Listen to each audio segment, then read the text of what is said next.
Oi, pessoal, tudo bom? Tudo bem? Estamos aqui de volta com a Prosa com Bertaglia. Estamos trazendo um assunto extremamente interessante aqui, que é estratégias de vendas, organização e política de canais. Olha aí, o fator que contribui para o crescimento e o sucesso a médio e longo prazo está na capacidade de criar, implementar e executar estratégias de vendas bem-sucedidas, vejam bem.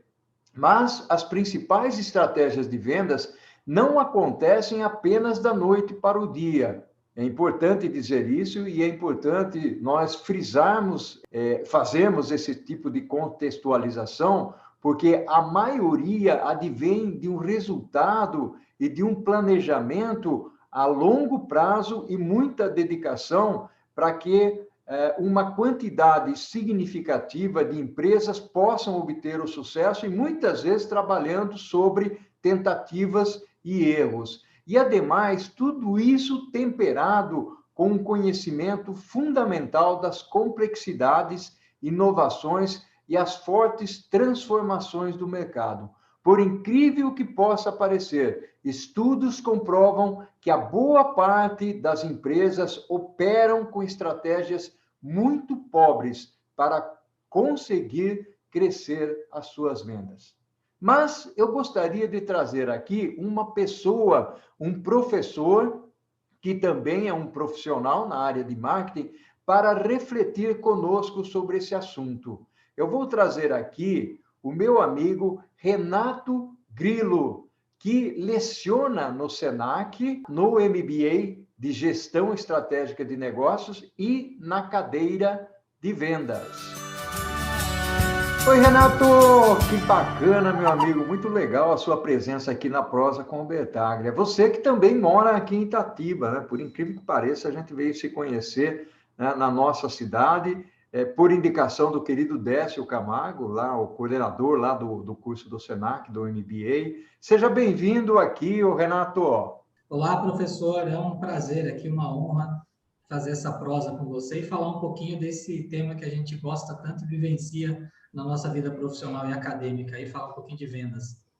Olha só que bacana. Você sabe, Renato, que eu trabalhei com vendas lá na HP, né, por um bocado de tempo ali. E adoro muito quando a gente comenta sobre esse assunto de estratégia de vendas. Eu acho que montar estratégia de vendas é um diferencial extremamente importante quando as empresas querem ser competitivas. Vamos em frente aí? Vamos falar um pouco então e entender um pouco essa estratégia de vendas, Renato?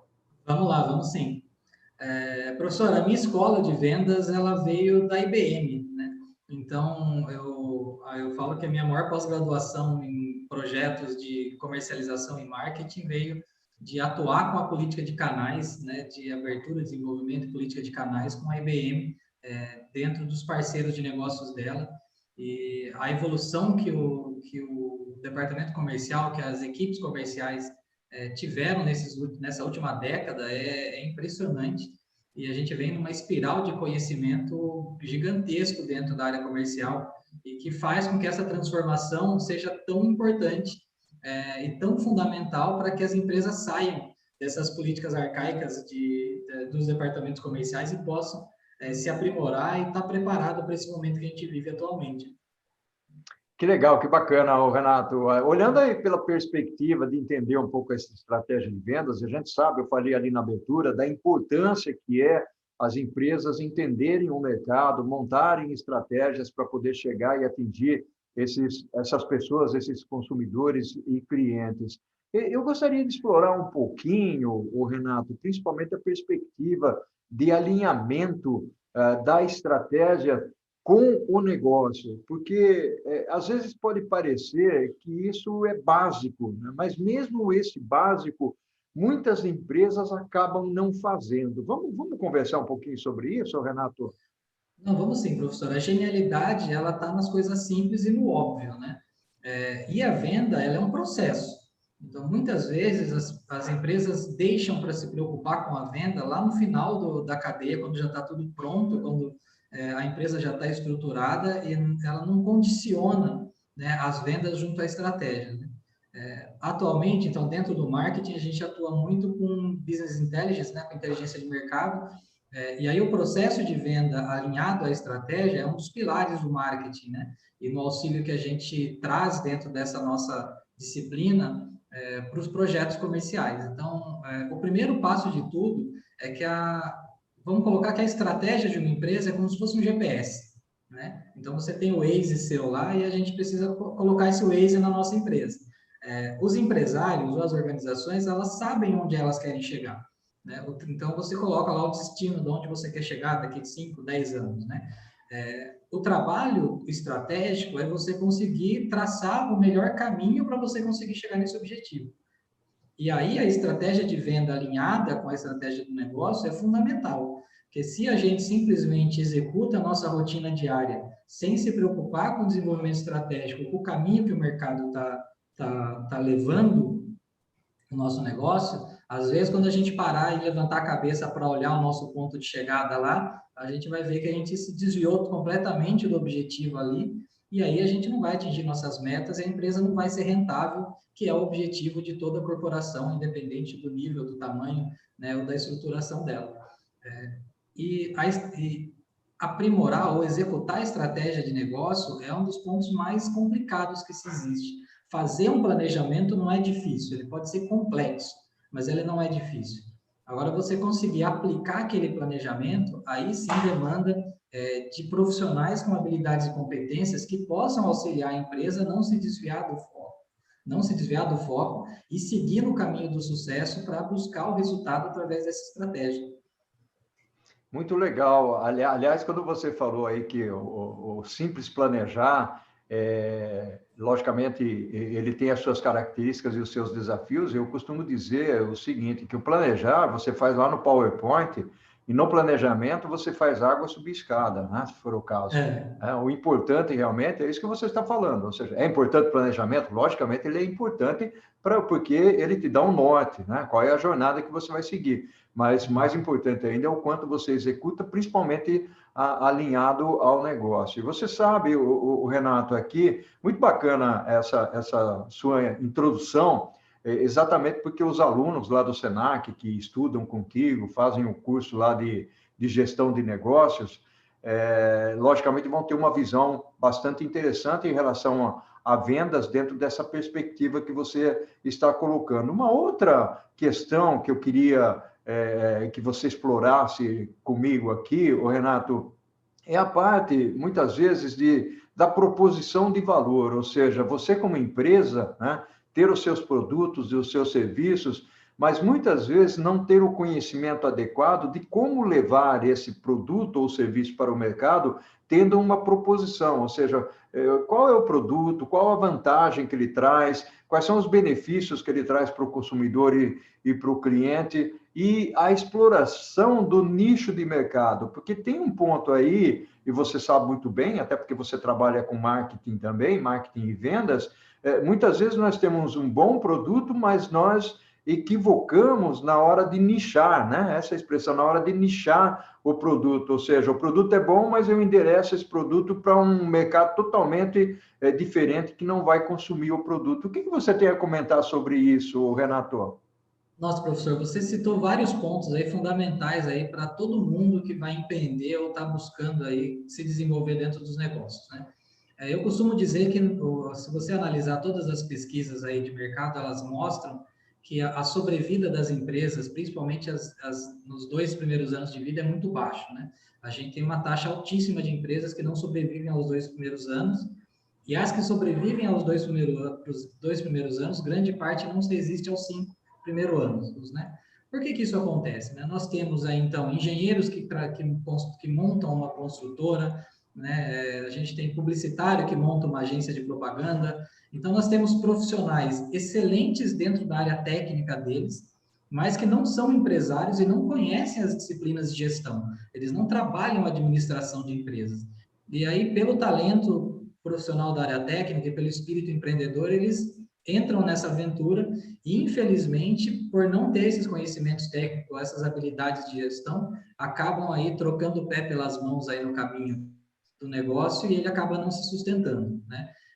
E todo empresário que inicia uma empresa, inicia um projeto, ele pensa em uma solução que não é atendido, né? É uma necessidade que ele identificou e que ainda não é atendida ou não é atendida do jeito que ele gostaria que fosse para ele, né? E nisso a gente já identifica muito claro que toda proposta tem um nicho específico que deve ser trabalhado, né? Aham. Em comunicação, a gente fala que se você quer falar para todo mundo, você não vai falar para ninguém. Então, você precisa identificar quem é o seu público específico e como você pode atingi-lo.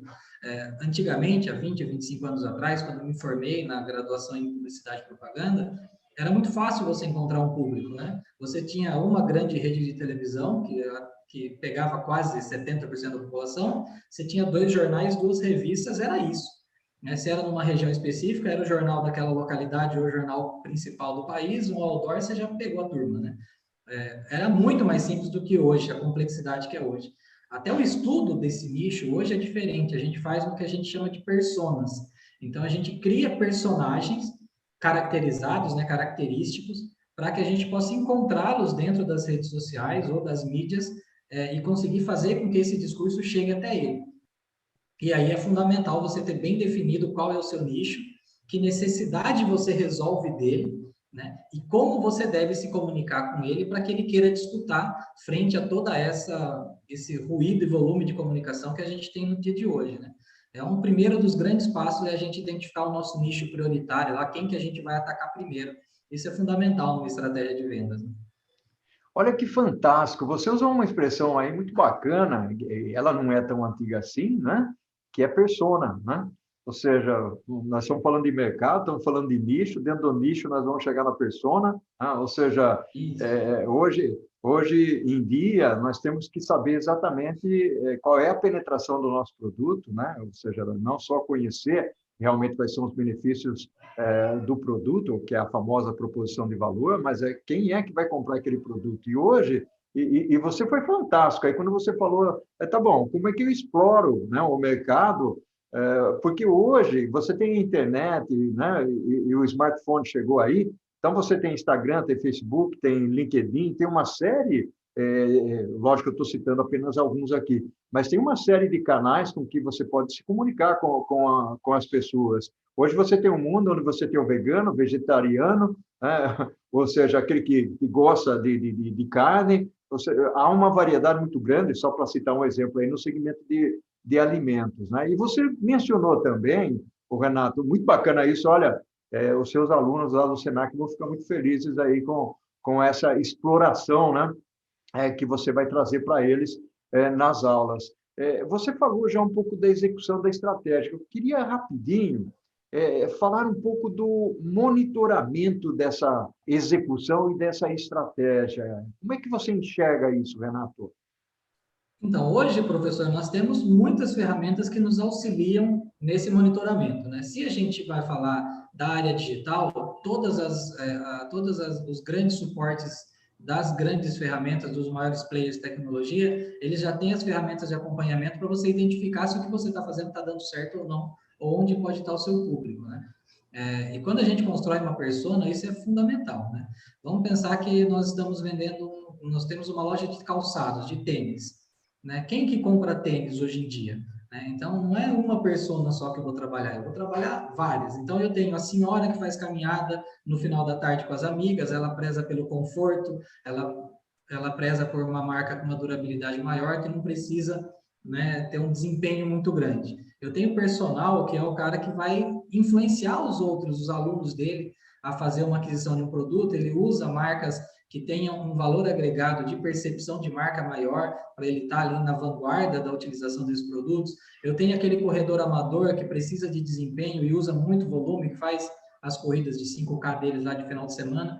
Então, só aí eu já desenhei 3 personas específicas. Cada uma delas, ela demanda uma comunicação específica para elas, um canal específico e uma mensagem específica. E aí, dentro de todas as ferramentas que nós temos, seja de um marketing que a gente vai trabalhar um mais analógico, vamos dizer assim, né, ou marketing digital que a gente vai trabalhar, né, o tradicional e o digital, nós temos ferramentas de gestão que podem nos auxiliar nisso. Voltando um pouquinho para aquilo que a gente falou sobre a pessoa conhecer de vendas, conhecer de gestão, de administração, a gente não precisa usar nada diferente que um método PDCA aí para a gente trabalhar a aplicação das estratégias, né? Não precisa inventar nada muito diferente disso.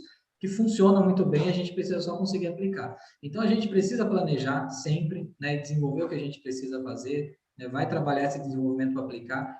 A gente precisa comunicar bem com todos os stakeholders, todo mundo que vai participar desse processo, antes de falar com o público, para todo mundo estar alinhado na mesma mensagem, no mesmo conteúdo, no mesmo propósito.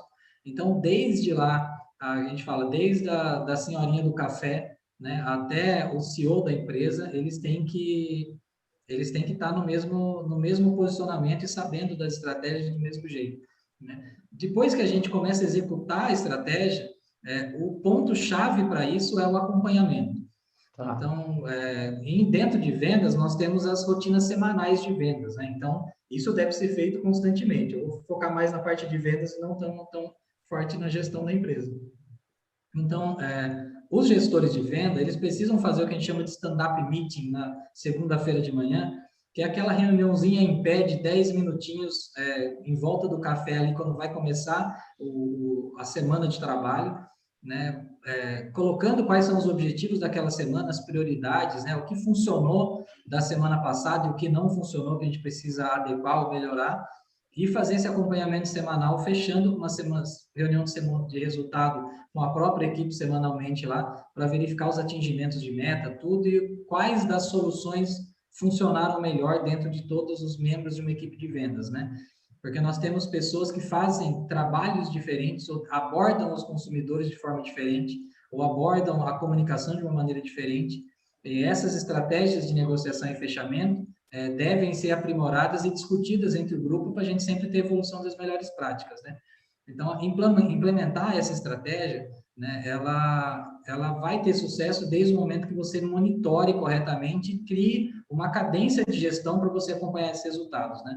Só assim a gente consegue não se desviar do foco, dos objetivos e das metas e aprimorar constantemente. Olha só que fantástico, Renato, muito bacana. E eu vou dizer uma coisa para você, Renato. Olha, eu divido aqui em duas partes para a gente prosear. A primeira parte passou voando. Então, nós estamos terminando aqui a primeira parte, Renato, e eu queria entrar numa segunda parte agora, e para conversar um pouco mais sobre um assunto, um tema que também é importante e bastante atual, que é a política de canais. Pode ser assim? Vamos em frente? Pode, vamos lá, que essa é a minha paixão. Oi, Renato, que fantástico, meu amigo. Está muito legal essa prosa aqui. Você está trazendo elementos aí para a área de vendas estratégicas que são fundamentais, né? Ou seja, os alunos aí realmente vão adquirir uma quantidade de conhecimentos bastante importante nesse curso aí que é o MBA do Senac, né, o Renato? Renato, vamos falar de política de canais? Vamos sim, vamos sim. Vamos lá, então. Eu queria que você desbravasse um pouco esse território aí, que é um território hoje bastante diverso, né? E aí você gosta do assunto, né? Então vamos falar nessa interação entre as empresas e os clientes, né? Como que a gente chega até eles via canal, né? Isso, professor, eu tive dois grandes professores aí na área de canal, né? Um é o Rodrigo Martinez Teixeira, da IBM. Ele trabalhou comigo, ele foi meu diretor quando eu assumi essa operação aí de gestão de marketing e canais e alianças, né, de uma empresa de tecnologia. E eu pude, então, aprender com ele a construção de uma política de canais, principalmente quando a gente fala de vendas complexas, né? Aquelas vendas cotidianas, onde a gente consegue trabalhar um impulso maior da compra, ou uma venda repetitiva mais tranquila, que não demanda tanto planejamento, a gente consegue aí usando o Omnichannel, fazendo a comunicação em diversos meios e apresentando as soluções de uma forma que o consumidor encontre o produto que ele quer adquirir de uma maneira mais tranquila.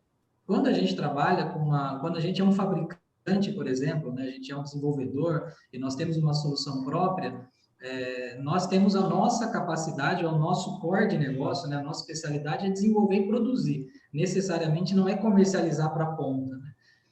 Daí entra a importância de você construir uma política de canais para que você não tenha concorrência entre os seus distribuidores e as suas equipes de venda e você consiga fazer com que toda forma de negociação seja justa para eles e de uma maneira que você não prejudique os objetivos da fabricante, né? Então, a política de canais é um organismo que ele vai disciplinar toda a estratégia de venda e todo o planejamento de vendas, né, das diferentes unidades de negócio dentro da operação e das diferentes brands, marcas que você estiver utilizando, para garantir que ela atinja o maior número de regiões possíveis e que você consiga fazer com que os representantes, os distribuidores, os lojistas, dentro dessa região, eles não tenham uma concorrência desleal entre si, né, quando, por exemplo, a empresa vai fazer uma venda direta. Então, a política de canais, ela vai colocar todas as regras de negócio e disciplinar a forma que a gente vai vender, seja uma venda direta ou online através da minha empresa, ou quando a gente disponibilizar isso para o marketplace, ou dentro de pontos de venda específicos que eu colocar como representantes ou como um parceiro de negócios meu, né? Então, esse é o universo da rota de mercado aí, da política de canais, né?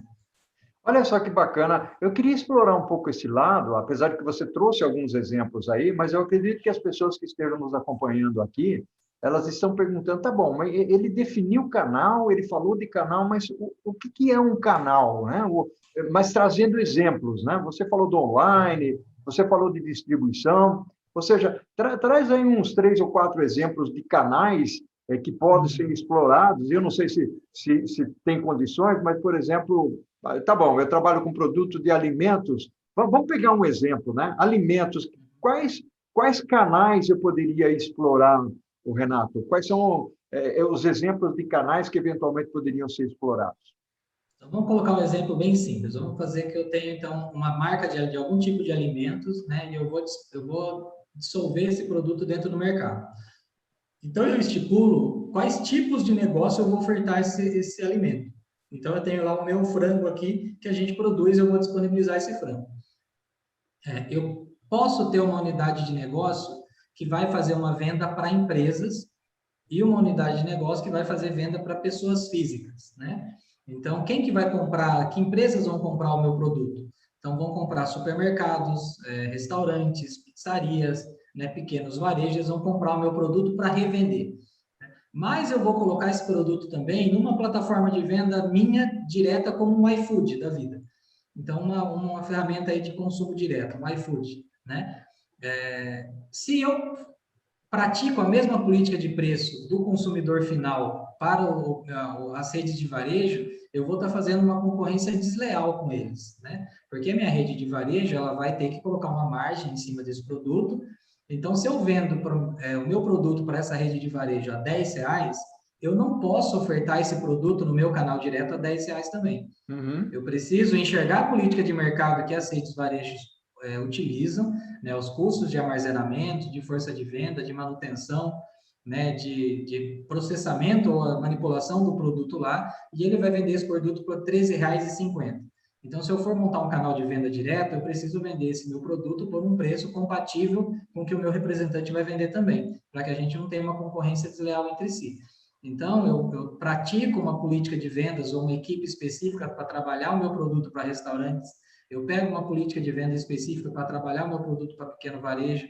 Eu trabalho um canal específico que vai vender o meu produto para grandes redes. E eu trabalho um canal específico direto, onde eu vou vender direto para o consumidor, né?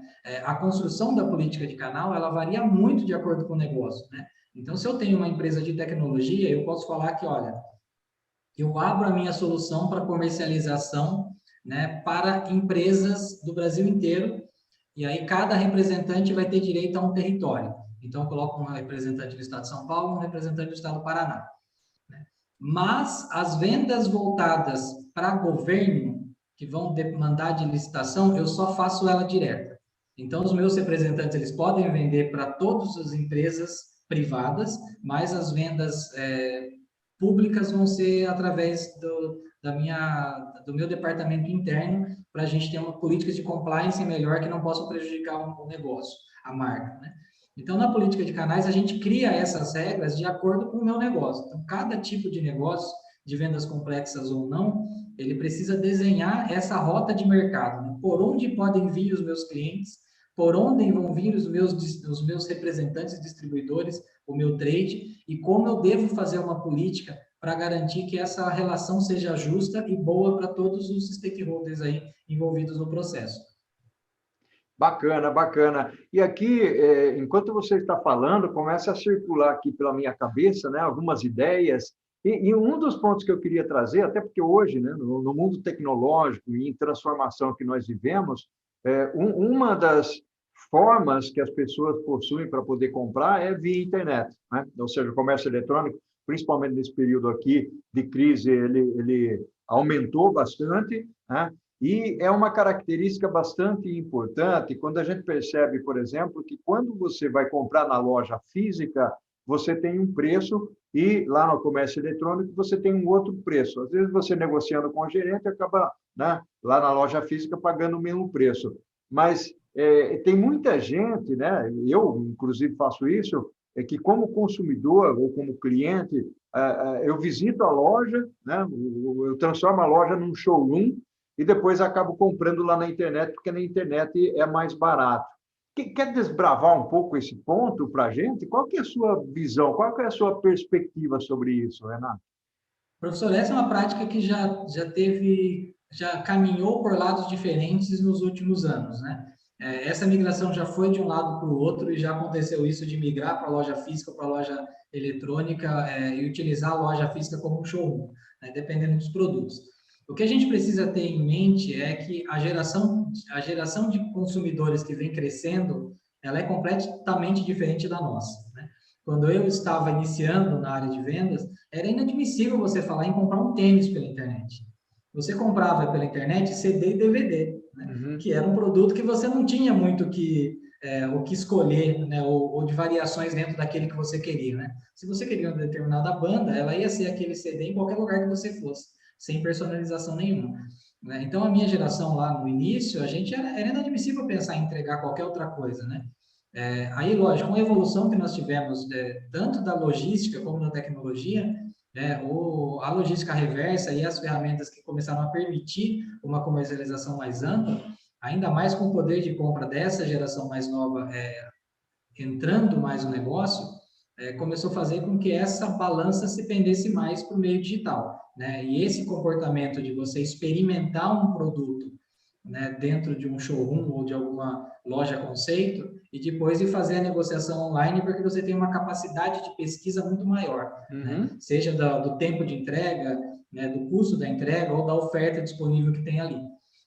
Então, hoje, essa é uma tendência que foi acelerada pela pandemia, né? Então, hoje, as grandes redes de varejo, na parte de alimentação, já estão com ferramentas robustas de compra online, possibilitando a entrega em 24 horas ou a retirada no drive-thru do estabelecimento. E eu acredito que essa é uma cultura sem volta. Para o mercado de consumo cotidiano, a tendência é cada vez mais as ferramentas de e-mail eletrônico de comercialização, elas se aprimorem e elas ganhem mercado. Nós temos já cases, né, de desenvolvimento aí, de lojas eletrônicas baseadas em realidade aumentada e realidade virtual, bem promissores. O Boticário, por exemplo, já tem toda a estruturação das lojas virtuais com realidade aumentada, construídas e desenvolvidas há alguns anos atrás, e no momento propício que as tecnologias forem mais acessíveis dentro da área de realidade virtual e realidade aumentada, a tendência é que essa experiência de compra que a gente tem no físico hoje, a gente consiga replicar ela no meio digital, e aí essa disputa vai ser mais acirrada ainda, né? Hoje a gente tem, por exemplo, uma mudança muito, esquecendo um pouquinho da pandemia, que foi catastrófica para os varejos, mas se você analisar os shopping centers, por exemplo, eles mudaram muito das plantas deles nos últimos anos. Então, grandes áreas antes de loja, elas se tornaram em áreas de refeição, porque o shopping deixou de ser um local exclusivamente de compra, e ele passou a ser mais um local também de entretenimento, de lazer. E essa é uma tendência. Então, as lojas de rua estão precisando cada vez mais ficarem parecidas com as lojas de shopping para atrair esse consumidor para dentro. E o comportamento do consumidor vem mudando muito, né? Hoje já é natural a gente dizer que o consumidor que vai comprar um produto, ele sabe muito mais dele do que o próprio vendedor, né? Porque ele tem todas as ferramentas de pesquisa possíveis para poder ter conhecimento sobre esse produto. E é por isso que o marketing está migrando muito para isso que eles chamam de marketing invisível, que é esse marketing de conteúdo, de você mostrar o seu produto sem parecer ser uma propaganda, né? Olha só que bacana, fantástico. Meu amigo, eu vou dizer o seguinte aqui para você, nós estamos terminando a nossa prosa. A prosa está muito legal, está muito gostosa, né? estou fazendo aqui a gestão do tempo. Mas, Renato, eu queria que você passasse uma mensagem final, principalmente para os alunos, né, que vão participar aí do seu MBA de gestão de negócios, na disciplina, na cadeira de vendas, dá uma incentivada nos meninos e nas meninas aí. Vamos lá. Quando a gente não tinha o acesso a esse volume de informações grandioso que a gente tem disponível hoje, né, pela internet, por toda essa facilidade que a tecnologia nos dá, era muito mais difícil você adquirir conhecimento, né? E a gente acreditava que, a partir do momento que isso fosse democratizado e todo mundo tivesse acesso, a gente ia conseguir elevar aí o debate, conseguir trabalhar com informações mais complexas, mas infelizmente foi o contrário, porque a gente vive dentro de bolhas nessas redes e as pessoas cada vez mais elas trabalham só com a simplicidade da primeira linha, né? Então ela lê um primeiro título e já acredita que absorveu o que era necessário para aquilo. O que a gente precisa fazer, e essa geração precisa compreender, é que não existe desenvolvimento fora da educação. O desenvolvimento intelectual, a pesquisa, o estudo de fontes confiáveis, né, de referências de mercado conceituadas, ela é fundamental para que a gente se aprimore, né? E a velocidade que a informação é gerada hoje, se a gente comparar com o século passado, hoje a gente gera 100 anos de informação em um. Uhum. Então, é muito conhecimento sendo gerado e, infelizmente, a gente acaba sendo bombardeado por informações que não são aquelas adequadas para os nossos objetivos, né? Então, o que essa geração precisa buscar é conquistar competência. O que é você ser competente em alguma coisa, né? A gente não pode se sentir ofendido quando alguém fala que nós somos incompetentes em algo. Nós precisamos buscar a competência. E a competência, ela é a junção de 3 áreas muito claras, né? É o conhecimento, é a prática e a atitude. Então, o conhecimento, ele vem do conhecimento teórico, do estudo, da pesquisa, de você buscar a representação, né, em quem já fez e já deu certo, para que você conquiste o conhecimento teórico sobre alguma coisa, né? A prática que é que você só vai ficar bom em alguma coisa quando você treinar e praticar muito. E a questão das vendas é muito isso. Você pode ter uma facilidade maior de comunicação, de oratória, mas o que vai definir você como profissional é o quanto que você se dedica a praticar. Uhum. Então, é igual dirigir, né? Quando você aprende a dirigir, é uma dificuldade de trocar a marcha, olhando para frente, acertar a embreagem, é uma dificuldade. Mas a repetição mecânica, que você adquire executando a mesma tarefa muitas vezes, vai te dar habilidade para você ter essa prática. E a última e mais importante de todos é a vontade de fazer, né? A atitude. E aí depende muito da pessoa. Eu costumo dizer que o contrário do sucesso não é o fracasso, o contrário do sucesso é a preguiça. Uhum. Então, se você não tem atitude, você não vai se desenvolver. A gente pode colocar o melhor profissional da área para tentar te ensinar, que se você não quiser, você não vai aprender. A gente precisa identificar nesses jovens que hoje eles têm o privilégio de ter uma vida muito mais longa, né? Então, hoje, a expectativa de vida é muito alta. Uhum. A gente pode aprender a todo momento. E a gente vive num momento de transformação onde vão surgir muitas novas profissões e muitas novas oportunidades de negócio e provavelmente a profissão que esses jovens vão trabalhar daqui de 10 anos ainda não existe, né? E isso é um fator maravilhoso para que a gente possa buscar essa qualificação, esse conhecimento constante, né? A gente precisa se dedicar para estudar tudo que já foi, né? Para que a gente não cometa os mesmos erros que os outros cometeram, né? E a gente possa cometer os nossos próprios, e a gente está preparado para tudo que vem por vir, que vai ser, com certeza, momentos gratificantes e uma vida muito boa para todo mundo. Que bacana, excelente mensagem, Renato. Renato, meu amigo, ao infinito e além, um abraço virtual para você, tá bom? Que fique bem, né? Muita saúde aí, se cuide, né? E sucesso na disciplina de vendas aí no curso. E um abração ao Décio, o Décio que nos juntou aqui para essa prosa. Tá bom? Com certeza. Tchau. Muito obrigado aí, professor. Até a próxima. Tchau, tchau. Até a próxima. Tchau, tchau.